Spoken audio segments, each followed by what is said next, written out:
Hello అండి. అందరికీ నమస్కారం. మన దగ్గర అంటే మన భారతదేశంలో మనం ఇంటికి ఎవరైనా వస్తే మనం వాళ్ళని మంచిగా ఒక పూటనో ఒక రోజో ఆతిథ్యాన్ని మంచిగా అంటే వాళ్ళకు ఉండేల విధంగా సౌకర్యంగా చూస్తూ కావలసినవన్నీ ఇస్తూ కడుపు నిండా ఫ్రెష్గా భోజనాలు వండి పెడుతూ లాంటివి చేస్తాం కదా. ఎందుకంటే మనం అతిథిని చాలా గౌరవంగా చూస్తాము. ఎప్పుడో ఒకసారి ఇంటికి వస్తారు కాబట్టి ఎప్పుడో ఒకసారి వచ్చినా లేదా వారానికో 2 సార్లు వచ్చినా 3 సార్లు వచ్చినా సరే ఆ రిసీవింగ్ నేచర్, ఆ అతిథిని శ్రద్ధగా జాగ్రత్తగా మంచిగా చూసుకునేటటువంటి ఆలోచన విధానం, గౌరవించేటటువంటి మనస్తత్వం మనది. మన రెస్పాన్సిబిలిటీ లాగా ట్రీట్ చేస్తామన్నమాట. వచ్చిన వాళ్ళకి సౌకర్యంగా కడుపు నిండా వాళ్ళు ఎంతకాలం కావాలనుకుంటే అంతకాలం ఉండేలాగా వాళ్ళు ఇబ్బంది పడకుండా చూసుకునేటటువంటి ఆలోచన విధానం మనది. మరి వాళ్ళకైతే మనము పైసలైతే మన దగ్గర అకౌంట్లలో ఉన్నవి తీసైతే ఇవ్వము, కానీ వాళ్ళు ఎంతకాలం మన ఇంట్లో ఉండాలి అనుకున్నా, అంటే ఎన్ని రోజులు ఉండాలనుకున్నా మనము మంచిగా వాళ్ళని చూసుకునే ప్రయత్నమే చేస్తూ ఉంటాము. అదొక వారం రోజులో 10 రోజులో కొన్నిసార్లు పరిస్థితుల కారణంగా నెల 2 నెలలు అట్లా. కొంతమంది ఫ్యామిలీస్ అయితే ఇప్పటికీ ఉన్నారండి.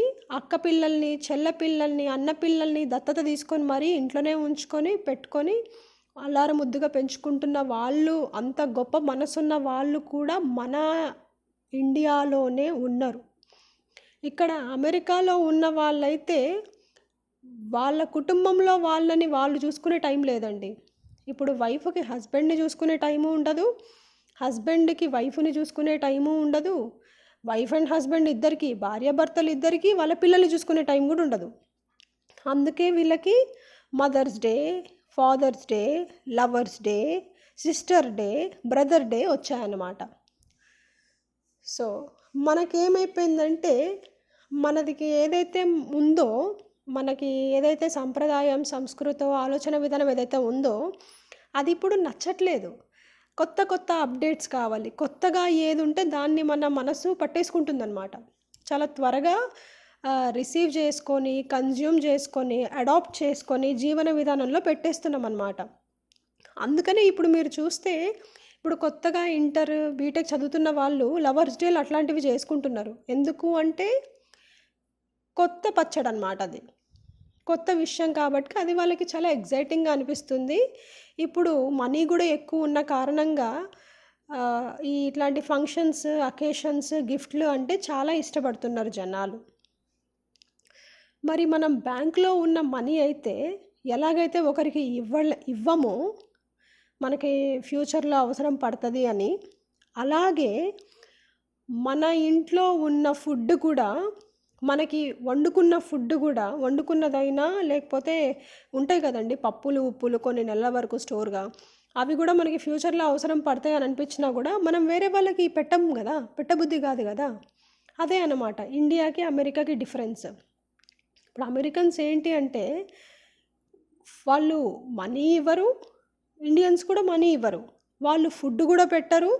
మనం ఏంటంటే ఇప్పుడు వండుకున్న ఫుడ్ తినకపోతే ఒక పూట పాడైపోతుంది, పాడేసిన దానికి బదులు ఒకరి కడుపు నిండా భోజనం పెడితే ఒకరి ఆఖరి తీర్చితే పుణ్యమన్నా వస్తుంది కదా అని ఆలోచిస్తాం మనము. కానీ ఇక్కడ వీళ్ళ ఆలోచన విధానం ఎట్లయిపోయిందంటే, ఇప్పుడు నేను ఆ ఫుడ్ వేరే వాడికి పెడితే నాకు రేపు పొద్దున్న ఉంటుందో ఉండదో, నాకు అది రేపు పొద్దునకో రేపు సాయంత్రానికో ఓ వారం తర్వాతకో ఆ ఫుడ్ నెల తర్వాతకో పనికి వస్తుంది అనే ఆలోచన వచ్చింది కదా.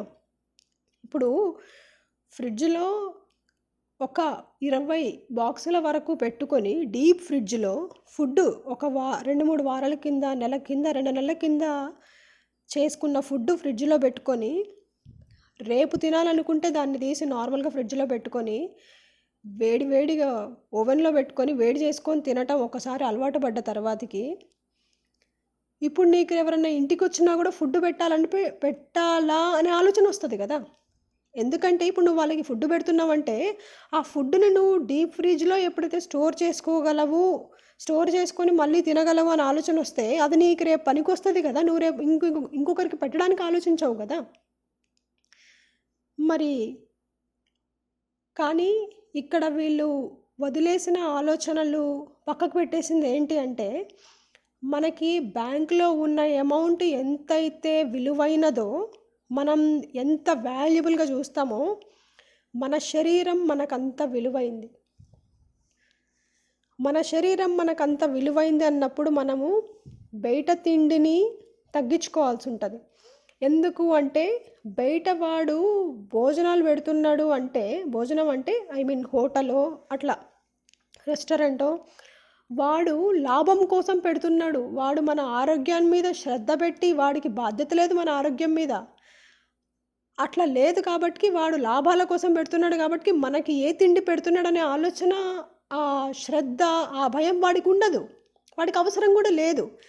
మన ఆరోగ్యం మీద మనకే శ్రద్ధ లేక మనం పోయి రోజు బయట తింటుంటే వాడెందుకండి మన ఆరోగ్యం మీద భయము, శ్రద్ధ, అయ్యో వీళ్ళు వచ్చేటోళ్ళు అందరి ఆరోగ్యాలు చాలా పుష్టిగా ఉండాలని ఆలోచించి వాళ్ళు ఎందుకు పెడతారండి? పెట్టరు కదా. మరి ఇలా రోజు బయట పైసలు పెట్టుకొని తినడం కోసమా మనం పరుగులు తీసి సంపాదించుకోవాల్సింది? బ్యాంకులో ఉన్న పైసలు ఎంత ఇంపార్టెంటో మన శరీరము, మన ఆరోగ్యం మనకంత ముఖ్యం కాదా? ఒకసారి ఆలోచించండి.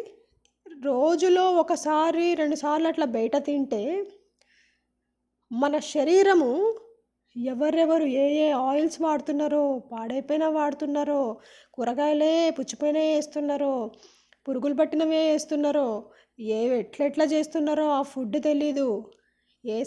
చేసేటప్పుడు కూడా వంట మనిషి కూడా వాళ్ళ ఇంట్లో హస్బెండ్తోనో వైఫ్తోనో గొడవ అయితే వచ్చి ఆ చిరాకు కోపంతో చేస్తుంటాడు వంట.